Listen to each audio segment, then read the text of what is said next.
Hey everybody, and welcome to another episode of Real Talk. I'm Jason. And I'm Kelly. We hope you're all well, and thank you for tuning in. We wanted to do a talk for you. We're now in February. We did our first talk of the year in January, and we just wanted to let you know how things were going this year and how things have progressed along. Yeah, so obviously it's been a bit of an eventful week. This time last week, I was literally just coming out of theatre. I've had a full abdominal hysterectomy, which was booked in last Monday. And yeah, it's been a bit of an eventful week. Yeah. I had to leave Jason to control the whole of our clients, all of Project Possible. But you did a very, very stern job. You didn't really have any issues or any problems at all. Yeah, it's been a nice week actually for in terms of the coaching side of things. We've had our intake of newbies that we've had start, and I was in control of doing all of their check-ins while Kelly was in hospital. So yeah. And it was an operation that I knew I was going to have. So we kind of managed everything around it and made sure that we pre-filmed and sorted all of work out around it. But obviously it was super scary going in for a big operation, probably the biggest operation that I've had so far. But here I am, and yeah, feeling not too bad, to be honest. Don't make me laugh because it does hurt my tummy. But yeah, I'm quite surprised with how much I'm moving around and able to do. Yeah, you've bounced back pretty quick. I mean, it was a real extreme operation, a full hysterectomy, abdominal hysterectomy. So it's like a C-section. There's quite an incision along the bottom, and the objective was to go into the hysterectomy as fit as you possibly could be to 100%. Enhance your recovery, and it's really paid dividends, hasn't it? Yeah, I mean, I'm very fortunate in the sense that I'm not overweight, I don't smoke, I don't drink heavily, there's not a lot of like pollutants going into my body. We've massively changed things that we use within the house, like chemicals. We go completely chemical free with all of our house products, with our shower, stuff and things like that. So I tried to eliminate as much chemical as I possibly could going into the operation, make sure that my body was as uninflamed as possible. Obviously there is going to be inflammation. The conditions I've had are endometriosis, adenomyosis and fibroids, and they are all very inflammatory. So there was obviously going to be inflammation, but I actually went into it feeling really physically fit. I mean, I trained all the way up, and made sure that my diet was really, really clean, which kind of helps being in January because no one's really eating bad food. If it had been December, it might have been a bit different. But yeah, and then went in for my op. I was very fortunate to have it done at the Nuffield in Cambridge. They were phenomenal. And then, you were there for me when I came out of a theatre, although I didn't really remember very much about it. Yeah, I come and picked you up, didn't I? And got you back home, and you were a little bit sorry for yourself initially, weren't you? But now you're back on your feet and you're pushing forward, and we've going forward, we're going to implement a few new things into our lifestyle, daily. So we've just ordered a new red bed light to see how that gets on with your recovery and also stimulating the mitochondrial health. And I'm going to be stretching in front of that and doing some of my workouts in front of the red light, and so are you in terms of your recovery as well. I mean, I've used red bed at the Tan Box in Cambridge as our gym that we obviously go to, and I teach at Cambridge Country Club. I've used the red bed literally for about how long now? Since it's been in a good year. Yeah. And I've really felt the benefits of it. And I had red bed before my surgery, and I still will continue to use the Tan Box for my red bed, but at the moment I'm not able to drive. So I thought, well, if we order one here, at least then I can do my physio exercises in front of it. You can use it as well for stretching, and then it will live in the cabin so that when I'm teaching or doing any Pilates or doing any reformer or any mobility, both of us, we can do it in front of the red panel, the red light. You've been pretty religious with it, haven't you? I really, really felt the benefit. And I don't know if it's a placebo or not. I don't care if it is or if it isn't, it still makes me feel great. It's massively helped me with my recovery. It was something that I made sure I did around my cycle as well. So as a female, to try and reduce the amount of inflammatories in the body from that perspective, but Yeah. also for recovery around my cycle, it's made a big difference. Yeah, absolutely. Definitely something we're going to... So yeah, that should be, I mean, we were hoping it was going to come today, but it hasn't, has it? It hasn't yet. It's still early Never doors. know, yeah. Early doors yet. Yeah. And yeah, going into this year, outside of the fact that Kelly's obviously had the hysterectomy, we've still been pushing forward with trying to eat as clean as we can, stay as healthy as we can. I'm on a little bit of a mini cut at the moment, so I've managed to shed off a couple of kilos since Christmas, and I've been putting together a big collection of videos and tutorials that I've been putting out on social media and within our app for our clients as well. And I've really enjoyed getting into that. People are finding it really useful, just ways in which you can boost your performance, ways in which you can stimulate a little bit more growth, in just a better understanding of how kit works as well. And it's been really well received. I'm enjoying it because I'm going into the gym and I'm obviously getting my session in, but I'm also reinforcing what I'm doing essentially to myself by doing teaching points and doing it recording. And obviously having the facility here at home and having the kit is absolutely amazing. It means when our clients reach out and say they need help with X, Y and Z, we've got the facility here where we can just essentially go next door, record something and send it straight over to them instead of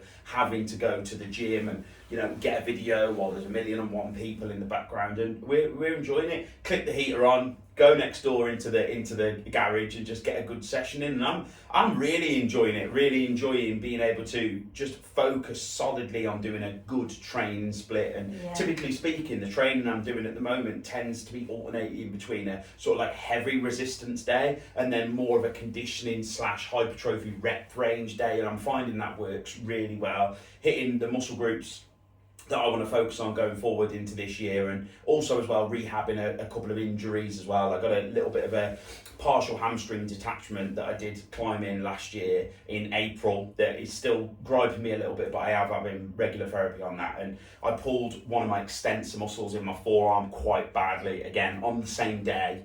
And Wasn't a very good day. No, it was all going great until it wasn't, and then I pulled my forearm. So I've realised with knocking on the door of being nearly 40 now that things are taking a little bit longer to heal, but I'm having regular massage every week and I'm using the Theragun and I'm stretching, and hopefully with the introduction of red light that this will make a massive difference. And it's been all about this year is making sure that I'm in a good position to carry on for the rest of my life. I think sometimes we can all neglect actually taking care of our connective tissues and making sure that we're having regular massage and stretching and regular therapy. And for me, that's really important because I don't want to fall apart in the next 10, 20 years. I want to be doing this for a long time. And I think it's a good time to add that I'm not trying to break any records anymore. I'm not trying to destroy my skeletal system. Yeah, I'm pushing myself in the gym and I'm getting muscular stimulation, but I'm not trying to destroy myself with heavy squats, deadlift, heavy bench presses anymore. I've realised essentially that isn't conducive with me having any kind of longevity in what I do. And when I first got with Kelly, when I was in my early 30s, I was like crushed gravel. I was falling apart. I had good accolades, I had good trophies, I had a great career within health and fitness, but I was feeling like absolute crushed gravel. And finding stretching, making sure that I was reducing my inflammatory foods and just cleaning everything up and looking after me has made a massive difference. And it's kind of took a good sort of like 6 years to really start feeling as though, right, I've got a handle on this. I feel better at 38 now than I did in my 20s, legitimately. Yeah, and I think for you, doing these little videos that you've been doing, we've been putting them on Jason's social media, my social media, and on the YouTube, and giving them to our clients as well. It's made a huge difference.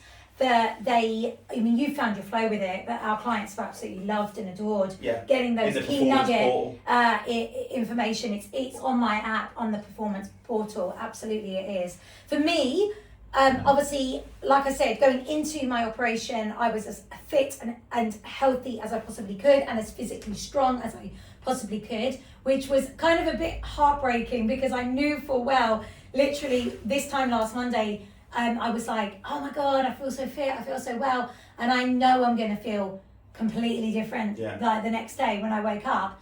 But actually, I know this recovery is going to be slow and steady, and that's what it's all about. It's not about trying to break records or get back into doing anything really quickly. I'm very, very sensible with what I am doing and what I'm taking my time over. I've got really good physiotherapy who actually came round and gave me my exercises whilst I was in hospital. So I'm going to be going through all of those. And food-wise, I'm actually doing this almost as if I was on a prep for a photo shoot. So I've come out of the op and I'm eating as clean as I would be, as if I was on a 10 or 12 week prep to have a photo shoot. Yeah. So in my mind's eye, my recovery for this hysterectomy, I know it might be completely different and a bit longer, but I'm thinking 12 weeks. That's what kind of they've gauged everything at. And I'm taking it kind of almost like as in a reverse prep. Yeah. So I will be building up to being able to train again by the end of that 10, 12 weeks. But nutrition wise, I'm eating as clean as I possibly can, and just trying to be as healthy as I possibly can, because I don't want to prevent anything from not healing right. Yeah. It was really refreshing in the hospital to speak to the nurses. They were very much pro-protein, pro-movement, but in a very safe and effective way. But just understanding that, this is not the time to diet. This is the time to eat like you are a bodybuilder. Yeah. Get that protein in so that your body recovers.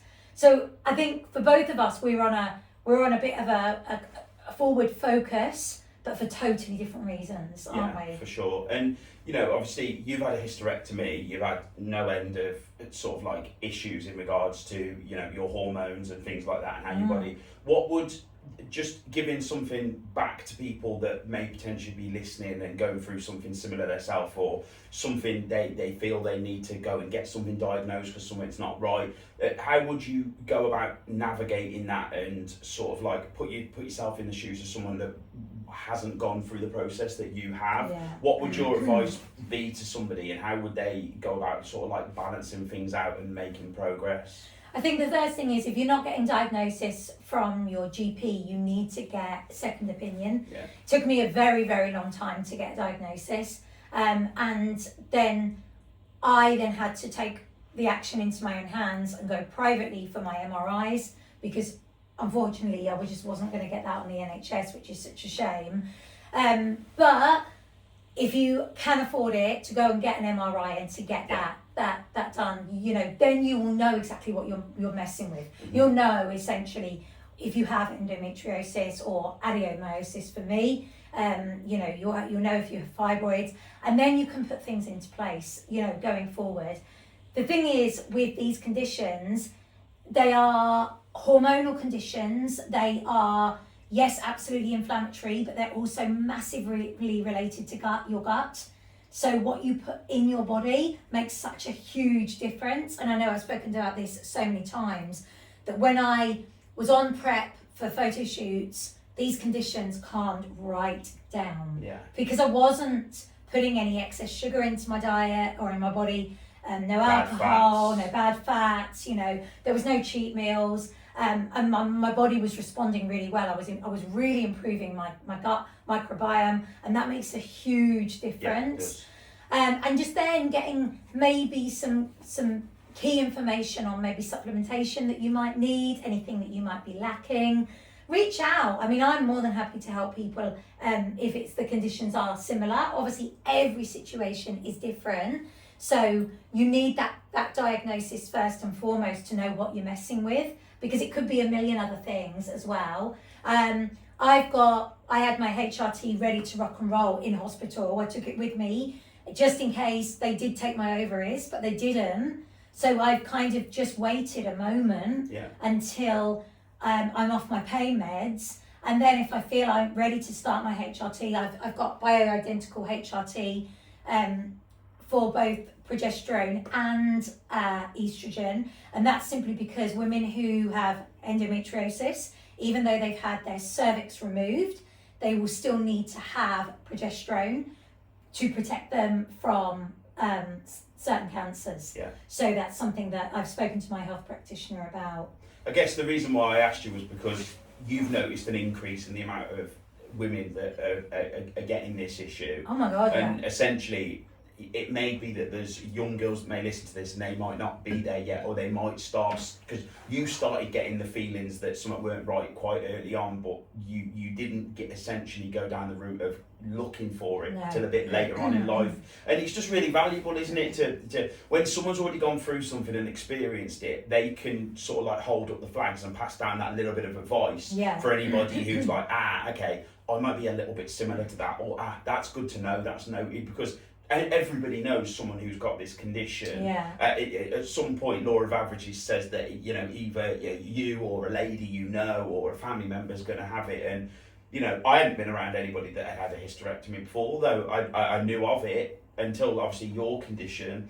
But you know, you're going to be on the road to recovery now, and all being well, you should essentially never really have any issues again now. It'll just be about you regulating your hormones. My hormones, it'll just be about waiting to heal up and navigating through perimenopause, because obviously that could potentially kick in a little bit harder and a little bit faster than it normally would do. But I'm very lucky that my ovaries were healthy, so they kept them, which was good.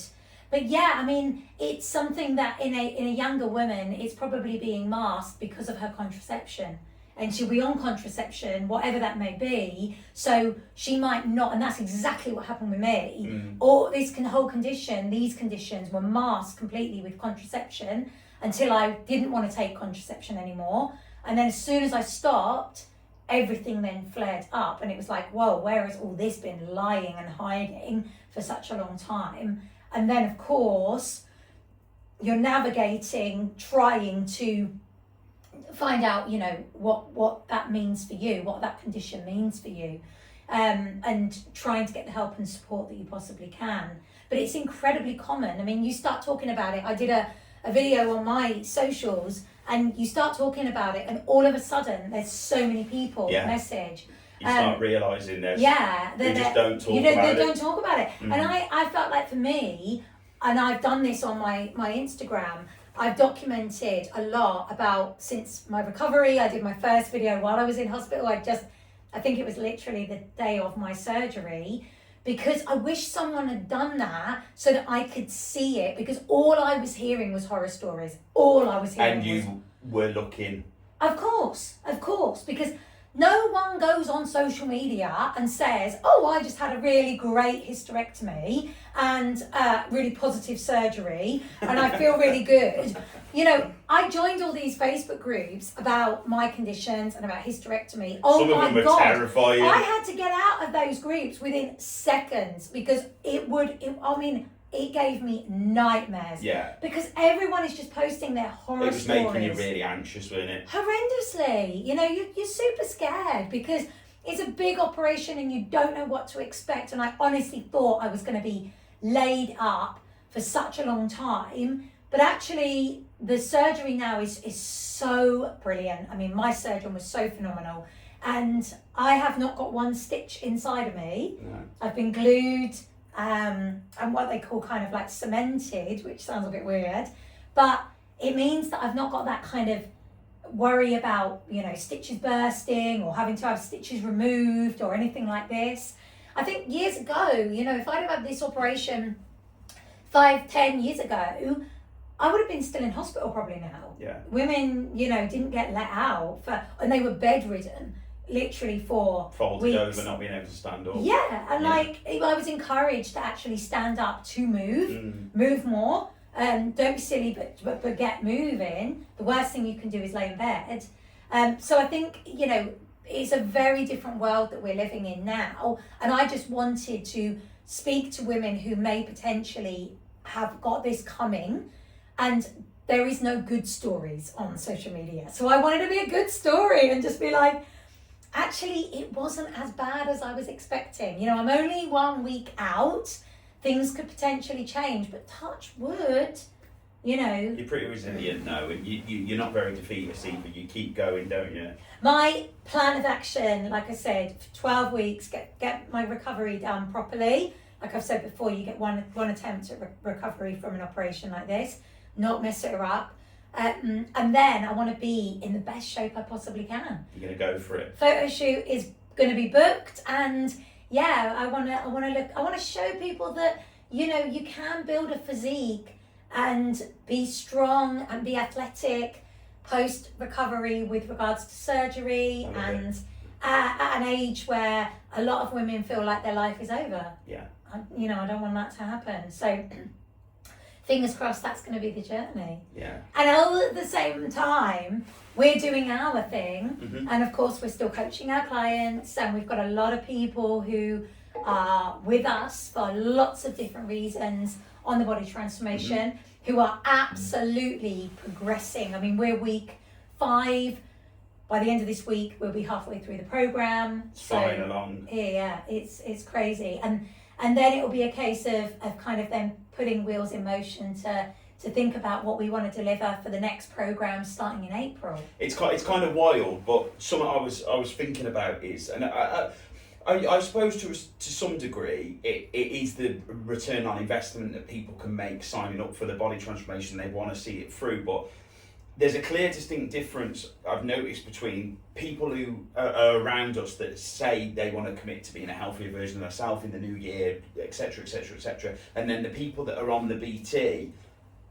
I've noticed a big difference in the fact that a lot of people who aren't sort of like part of something or following something aren't consistent enough to stay with it. And I've noticed that the people within the BT have still kept their mojo for wanting to be a bit, they're reminding their self on the check-ins, which is really, it's really nice. Yeah, I'm still fired up after setting my goal from the 1st of January, and that's amazing to see. And the fact we've got the biggest intake of newbies we've ever had since we very first started is brilliant, and they're a pleasure to coach. We absolutely love it, and everyone's pushing forward. We always coach objectively, and we love what we do, and we to some degree we are fortunate that around Kelly's hysterectomy we have the ability to be at home and still coach, but we've spent many a year over the last however many years on the road, in gyms, teaching classes. Oh my God, like I said earlier, I would not have been able to have this operation thinking back to my life 10 years ago,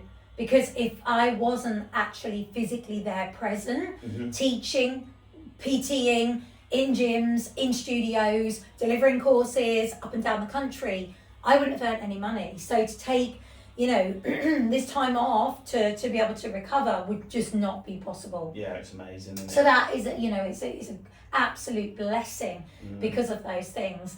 But I think as well, like going back on what you were saying, that about people who are not part of something, like we've obviously created Project Possible so people can be part of it. If you're not part of it, you don't have to be accountable to anybody. You could turn around to somebody and say, oh yeah, I want to, January, I'm going to be like, training more, or I'm going to be eating healthy. No one's checking in with you and asking like, oh, how's that going now? And it's like, so you can just push it by the wayside. January's over. Okay, well, no one needs to do dry January anymore. We can, go out, do what we want to do, eat what we want to eat, not worry about have to training. But that's the difference. Everyone wants the accountability. If somebody's there giving you a nudge, saying, how's everything going?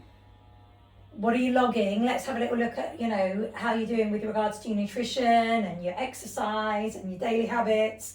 That makes a huge difference. Huge. Yeah, it does. Yeah, it definitely keeps you accountable, and also as well, that essentially speaking, you have data that you're going to submit, and it's going to be reflective on your effort of what you've put in, and ultimately, it's about people getting the best possible results that they can get. And this is what it's all about, and just showing people that it can be done, giving the support and being there for it. And I just love the fact that what we do is all about helping other people. I love the fact that I've got a career and a job and a profession that allows me essentially to help people live a better life. It always feels like I'm giving back. That's great. If you can leave the world in a slightly better place than when you come into it, that's mission achieved, right? Oh yeah, 100%. I mean, one of our clients this morning on their check-in, who's on the development male, he said to me that everything is just he's actually returned back. He with us for quite a few programs. He signed up with his wife and his daughter. They've had a little bit of a breather. He's come back with his daughter. And he was like, you know, everything's just falling into place, Kelly. My work is so much better. My career is propelling. And I'm like, you know, how you do one thing is how you do everything. Yeah. So all of a sudden, you know, you're looking after yourself, and then everything else just falls into place. It's that pattern of behaviour. Yeah, and like attracts like, you know. So if you're around like-minded people who are really super supportive and you feel like you've got that encouragement, then of course you're going to keep progressing. Yeah. You're not going to just throw the towel in, because it's like you don't want to let yourself down, but you also don't want to let everybody else down. I think as well, the thing is, I think once you start having that respect for yourself and ingraining that pattern of behaviour in yourself, you essentially, I think you seek out and start spending time with other people that are as well, and it's motivating and encouraging. You don't want to be around people who are negative or who aren't really, you know, wanting to move forward or miserable or down in the dumps all the time, are you? No. No one wants to be, you know, around that. Somebody who's always complaining. You find that when you're around positive people, or all of a sudden you're moving forward and feeling good, you want to be around those people who experience the same thing. Absolutely. That's why we have the WhatsApp group with Project Possible out, you know, so that people can be their own little cheerleaders and each other's little cheerleaders. Yeah, for sure. For absolute sure. Yeah, awesome. Good. Anything else you want to add on our Real Talk today? So yeah, we've come quite a fair bit already, haven't we? You know, we sort of have to look at this and sort of like condense it down a little bit into what's going on. But yeah, we've got some good things coming up. We've got some brilliant things coming up. We've got an event coming up in June, which is going to be great. Really looking forward to that. It's going to We're going over to the Isle of Wight. The Isle of Wight to do the Rise Up Festival for some of our very, very good friends. Yeah. And we are taking Project Possible there.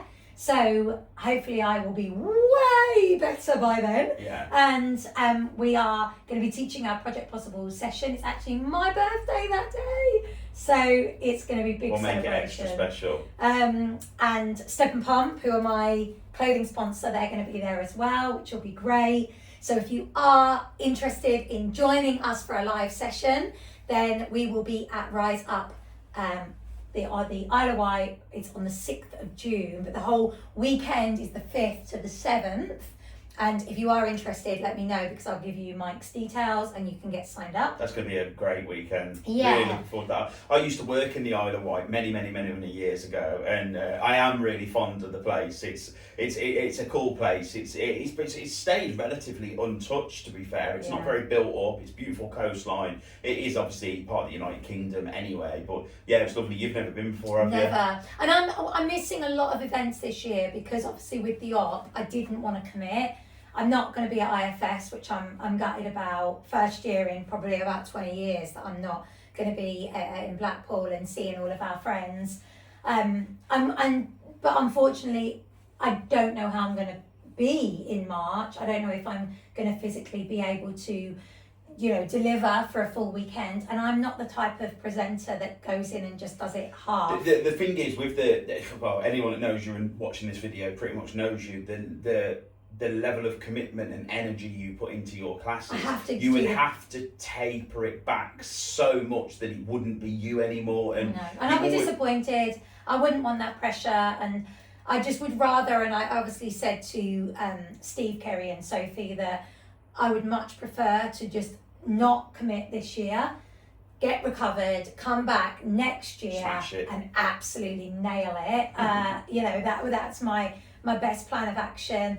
And I'm not doing a lot of international teaching this year either, whereas last year I was frigging away all the time. Yeah. So that's quite nice. But we have got the summit coming up in September, obviously for choreography to go, which we are super stoked about. Yeah, we love that one, don't we? Our favourite. And, you know, there's lots of things in the pipeline with the summit as well. I mean, timetable hasn't been released yet or anything like that, but we're super, super excited. There's some new stuff, isn't there? It's all new. So we've got two events this year. At the moment, there is, yeah. I mean, obviously, there may potentially be more coming in the end of the year. We've got quite a few holidays as well, which will be really nice. And we're going to do our own kind of little mini tour with Project Possible and our clients to be able to go around to different locations and be able to help and support them and do some workshopy sessions with them.